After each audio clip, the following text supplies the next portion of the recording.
नमस्कार, मैं रवीश कुमार। आखिर ऐसा क्यों होता है कि ईडी की टीम किसी बीजेपी के नेता और मंत्री के घर नहीं जाती है? चुनावों के दौरान या उसके पहले भी बीजेपी के मंत्रियों के यहां कहीं भी छापे नहीं पड़ते हैं। चुनाव भी छोड़ दीजिए, विपक्षी नेताओं के यहां पड़ने वाले छापों का इतिहास और संदर्भ देखिए पिछले 10 वर्षों में, तो पता चलेगा कि ईडी को अब किसी की आलोचना से फर्क नहीं पड़ता। क्या यह मान ही लिया जाए कि चुनाव होगा तो विपक्ष के नेताओं और उनके रिश्तेदारों के यहां छापे पड़ेंगे? क्या इसका इस्तेमाल विपक्ष को डराने के लिए किया जाने लगा है? जवाब आप जानते हैं। क्या सही में ईडी को बीजेपी के मंत्रियों, नेताओं, डीलरों और उनके फाइनेंसरों का पता नहीं मालूम? क्या ऐसा हो गया है कि बीजेपी की तरफ के खड़े सारे लोग पाक साफ हो गए हैं, या उन्हें जांच से लेकर जांच एजेंसियों तक से संपूर्ण सुरक्षा की गारंटी दे दी गई है? आप जो मन में आए करते रहिए, छापा आपके यहां नहीं पड़ेगा। कांग्रेस पार्टी, उसके नेता कोई घबराने वाले नहीं है, चाहे वो कितना ही ईडी का दुरुपयोग करे। हमारे यहाँ जो टीडी दल आता है, उस सीटीडी जो पाकिस्तान का आता है ना, टीडी दल, वो फसलों चट कर जाता है। ईडी इनकी फसलों को चट कर जाएगी। ईडी जो है ना, बीजेपी की ऐसी हालत खराब करेगी, गांव गांव बात फैल जाएगी कि टीडी दल की तरह ईडी का उपयोग कर रहे हैं। एक सवाल है, जब आचार संहिता लग जाती है तब तो वहां की सरकार भी निर्णय नहीं ले सकती। चुनाव आयोग का काम यह देखना है कि सभी को बराबर का मौका मिले, लेकिन जब चुनाव के दौरान जांच एजेंसियां विपक्ष के उम्मीदवारों को घंटों घर में बिठा दें, उनके सहायकों से पूछताछ करने लग जाएं, तो क्या यह बराबरी मानी जाएगी? चुनावों के दौरान जांच एजेंसियों को क्यों भेजा जाता है? क्या उनके लिए आचार संहिता नहीं होनी चाहिए? ईडी पर यह आरोप लगने लगा है कि वह एक तरह से बीजेपी के लिए ईवीएम मशीन की तरह काम कर रही है। उम्मीदवारों को पूछताछ के नाम पर घेर लिया जाता है, विपक्ष के समर्थकों में घबराहट पैदा कर दी जाती है। इस तरह की रणनीति और आरोप लगते हैं।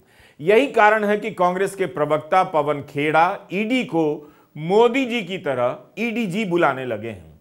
कई मामलों में देखा गया है कि बार बार छापे पड़े हैं, घंटों पूछताछ हुई है, महीनों तक केवल जमानत का विरोध हुआ है और रिजल्ट खास नहीं निकला। राजस्थान में चुनाव के दौरान कांग्रेस अध्यक्ष के यहां छापा पड़ा, पूछताछ हुई, बीजेपी ने इसका स्वागत कर दिया। क्या इसलिए कि बीजेपी को कथित रूप से कहीं से यह भरोसा मिला हुआ है कि कुछ भी हो जाए, ईडी उसके नेताओं या मंत्रियों की फाइलें नहीं खोलेंगी, उनकी गाड़ियों की चेकिंग नहीं होगी? पेपर लीक के मामले में राजस्थान कांग्रेस अध्यक्ष गोविंद सिंह डोटासरा और विधायक ओम प्रकाश हुड्डा के यहां छापा पड़ गया। ईडी ने कांग्रेस नेता और मुख्यमंत्री के बेटे को पूछताछ के लिए बुलाया। हुड्डा निर्दलीय विधायक हैं, हाल ही में कांग्रेस में आए हैं और उनके यहां छापा पड़ गया। अगर वे बीजेपी में चले जाते तो क्या उनके यहां छापा पड़ता? एक तरह से जांच एजेंसियों को उतार कर क्या असंतुलन पैदा नहीं किया जा रहा है? राजस्थान में कई जगहों पर छापे पड़े हैं और पूछताछ हो रही है। कांग्रेस नेताओं के अलावा अशोक गहलोत के बेटे वैभव गहलोत को भी समन मिला है। इस समन में वैभव गहलोत को विदेशी मुद्रा प्रबंधन अधिनियम 1999 का जिक्र करते हुए दस्तावेजों के साथ पेश होने की बात कही गई है। वैभव ने कहा है कि मुझे पेश होने के लिए 24 घंटे का समय भी नहीं दिया गया। 12 साल पुराने झूठे आरोपों को उठाया गया, वह भी चुनावों की तारीख के ऐलान के बाद। सीएम अशोक गहलोत कह चुके हैं कि वैभव का कोई भी इंटरनेशनल बिजनेस नहीं है। क्या हो रहा है देश के? इसलिए हम कहे लोकतंत्र खतरे में, संविधान की धज्जियां उड़ रही है। आपके इशारे पे ईडी, इनकम टैक्स, सीबीआई नाच रही है। मैंने टाइम मांगा डायरेक्टर सीबीआई से, डायरेक्टर ईडी से, चेयरमैन सीबीडीटी से। मैं आऊं आपके बारे में, एक नागरिक भी हूं, मुख्यमंत्री हूं चुनावा। बताऊं मैं आपको आपकी स्थिति आज की तारीख में क्या बनी हुई है, क्या रहनी चाहिए। हमें गर्व होगा अगर आप फाइनेंशियल इरेगुलरिटीज को, अनियमितताओं को आप उनको रोक सको, क्राइम करने वालों को सजा दे सको, जेल भेजो उनको। हमें खुशी होगी, हम वेलकम करेंगे आपका। आप पॉलिटिकली हथियार बन गए हो 9 साल से, खाली विपक्षी पार्टियों के नेताओं में जाते हो, और नेता जब जाता बीजेपी ज्वाइन करता है तो दूसरा जुड़ जाता, वो वॉशिंग मशीन में जुड़ जाता है। पूरा देश देख रहा है क्या हो रहा है। अरे मोदी जी, आपको समझ में नहीं आ रही है, आपकी उल्टी गिनती शुरू हो गई है देश के अंदर। पेपर लीक के इस प्रकरण में ईडी के प्रवेश के बाद में इसके सरगना की गिरफ्तारी हुई, और सरगना की गिरफ्तारी के बाद में जिस तरह के तार जुड़ते हुए प्रतीत हुए, उनके चलते हुए ईडी ने जो हालिया कार्रवाई की है, उन कार्रवाइयों का परिणाम यह है कि आज सरकार बैकफुट पर है और बौखलाई हुई नजर आ रही है।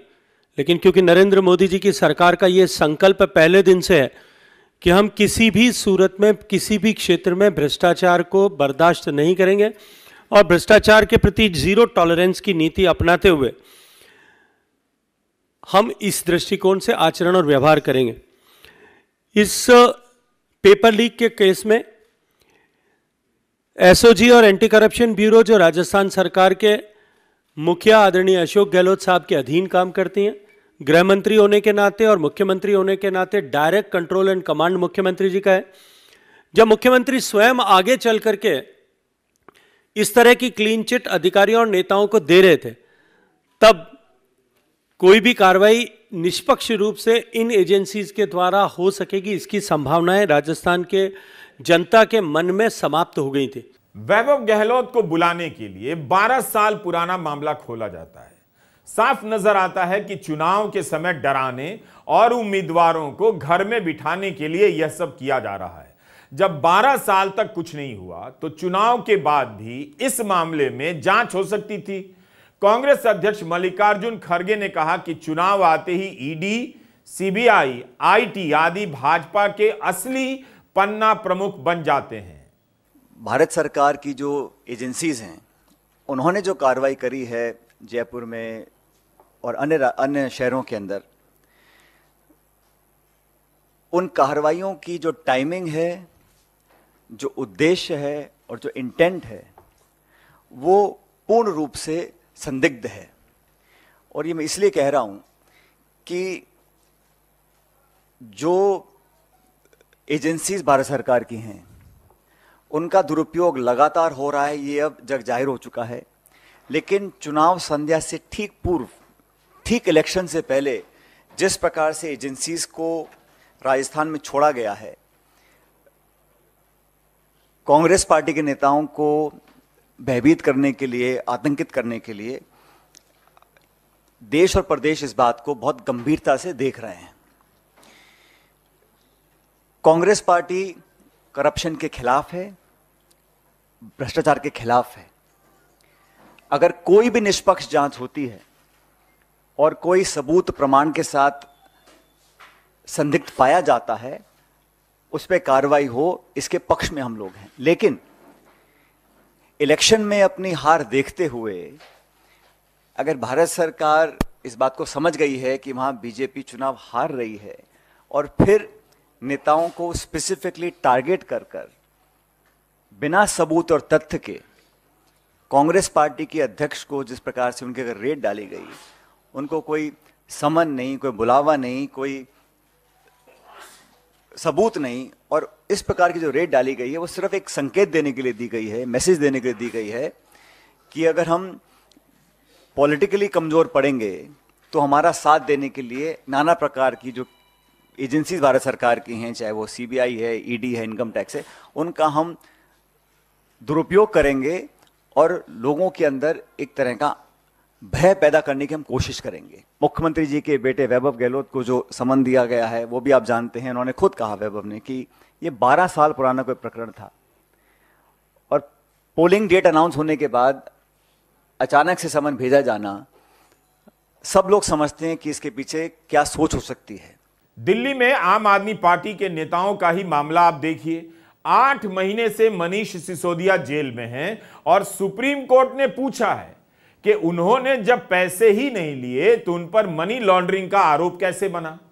मनीष सिसोदिया की जमानत के मामले में सुनवाई पूरी हो चुकी है, फैसला आना बाकी है। 15 अक्टूबर को सुप्रीम कोर्ट ने ईडी से पूछा कि मनीष सिसोदिया को मनी लॉन्ड्रिंग के लिए आरोपी कैसे बना रहे हैं। जबकि वो मनी ट्रेल का हिस्सा है ही नहीं और पैसा उनकी जेब में पहुंचा भी नहीं। जस्टिस संजीव खन्ना और जस्टिस SVN भट्टी की बेंच सुनवाई कर रही थी तो यह हाल है ईडी का। 17 अक्टूबर को मनीष सिसोदिया के मामले में सुप्रीम कोर्ट को कहना पड़ा कि आप किसी को अनंत काल तक सलाखों के पीछे नहीं रख सकते। आरोप कब तय होंगे? 8 महीने से अधिक समय हो गए। मनीष सिसोदिया के मामले में ईडी और CBI आरोप पत्र दायर नहीं कर पाई, लेकिन हर बार उनकी जमानत का विरोध करती रही। 16 अक्टूबर को सिंघवी ने आम आदमी पार्टी को आरोपी बनाने के मामले में कोर्ट में कह दिया कि साल भर बाद बेल की सुनवाई के समय ईडी कह रही है कि हम किसी और को आरोपी बनाएंगे, आम आदमी पार्टी को आरोपी बनाएंगे, जबकि 5 पूरक चार्जशीट दायर हो चुकी है। कई हजार पन्नों के दस्तावेजों की तफ्तीश हो चुकी है और 500 गवाहों की पूछताछ की जा चुकी है। यही नहीं, 27 अक्टूबर को आम आदमी पार्टी के नेता संजय सिंह की भी राउज एवेन्यू कोर्ट में पेशी हुई। 14 दिनों की न्यायिक हिरासत खत्म हो रही थी। उन्हें 10 नवंबर तक के लिए न्यायिक हिरासत में भेज दिया गया है। संजय सिंह को भी ईडी ने गिरफ्तार किया। उधर गुजरात के सूरत से एक व्यापारी लोन फ्रॉड कर अमेरिका भाग गए, इसकी खबर है।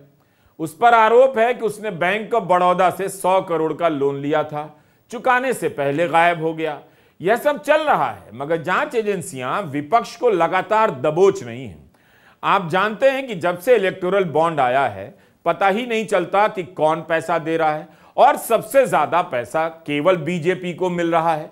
तो क्या यह समझा जाए कि चुनाव के दौरान जांच एजेंसियों को भेजकर विपक्षी दलों को आर्थिक चोट पहुंचाई जा रही है? आखिर बीजेपी के नेताओं के यहां छापे क्यों नहीं पड़ते? आपने देखा था कि ईडी के निदेशक को लेकर सुप्रीम कोर्ट में कितनी लंबी बहस चली। इसके निदेशक के पद पर संजय कुमार मिश्रा कई बार सेवा विस्तार पा गए, जिसे कोर्ट ने अवैध माना और पद से हटाने के निर्देश दिए। इन सब प्रकरणों से साफ है कि इस विभाग का किस तरह इस्तेमाल हो रहा है। विपक्ष अकारण आरोप नहीं लगा रहा। कई ऐसे नेता जिनके खिलाफ ईडी की जांच चल रही होती है, वो जब बीजेपी में चले जाते हैं तब सुनाई भी नहीं देता कि उसका क्या हुआ, छापे भी नहीं पड़ते। महाराष्ट्र में आप ऐसा देख चुके हैं। बंगाल में भी ईडी के छापे पड़ते रहते हैं। मध्य प्रदेश या जहां भी बीजेपी की सरकार है, क्या कभी उनके मंत्रियों के यहां छापे पड़े हैं? पश्चिम बंगाल के एक मंत्री को गिरफ्तार कर लिया गया है। ममता बनर्जी महालया और जगद्धात्री पूजा के बीच राजनीतिक काम नहीं करती, मगर उनके मंत्री ज्योति प्रिया मलिक के घर छापा पड़ा ईडी का तो उन्हें प्रेस कॉन्फ्रेंस करनी पड़ी। ममता बनर्जी ने ईडी और भाजपा को चेतावनी दी है कि ईडी के उत्पीड़न के कारण अगर मलिक को कुछ भी हुआ तो FIR करेंगी। मलिक कुछ समय से बीमार चल रहे हैं। ममता बनर्जी ने कहा कि मैं प्रेस से बात करने आई हूं क्योंकि सारी सीमाएं पार हो चुकी हैं। আজকে আপনারা সকলেই জানেন জেলায় জেলায় পুজো কার্নিভেল, জেলার সব নেতা মন্ত্রীরা ব্যস্ত। আগামীকালও আছে পুজোর কার্নিভেল কলকাতায়। আজ ভোরবেলা থেকে লোকে বিজয়া দশমী করতে গেছে, গিয়ে দেখে বালুর ঘরে ইডি গিয়ে রেড করছে। তো সব মিনিস্টারদের বাড়ি গিয়ে যদি রেড করে তোর গভর্নমেন্টটা বাকি থাকলো কি? যদি বিজেপি মনে করে এইভাবে কোনো সবার মুখ বন্ধ করা যাবে, this is a dirty game and they are the pathological liar. Supreme Court also said that there must be some proper evidence. Without investigation you cannot behave like this. Every morning you are raided the houses of the ministers, the leaders, the close people, not only Bengal, in everywhere in the country. মানে যা ইচ্ছে তাই করে যাচ্ছে। আমার question, একটাও কি BJP নেতাদের বাড়ি রেড হয়েছে? विपक्ष बार बार ईडी को लेकर सवाल उठा रहा है, लेकिन अभी तक ऐसा नहीं हुआ कि दिखाने के लिए ही सही ईडी के अधिकारी शिवराज सिंह चौहान के घर छापे मारने पहुंच जाएं, उनके परिवार और उनका फोन जब्त कर लें, गृहमंत्री नरोत्तम मिश्रा के यहां छापा मारने पहुंच जाएं, उनके फोन और उनके सहयोगियों के फोन जब्त कर लें। इस चुनाव के दौरान फिर वो चुनाव कैसे लड़ेंगे? इन्हीं सब कारणों से यह आरोप लगता है कि ईडी की तरफ से ऐसा प्रतीत होता है कि बीजेपी को गारंटी दे दी गई है, उनकी फाइल नहीं खुलेगी।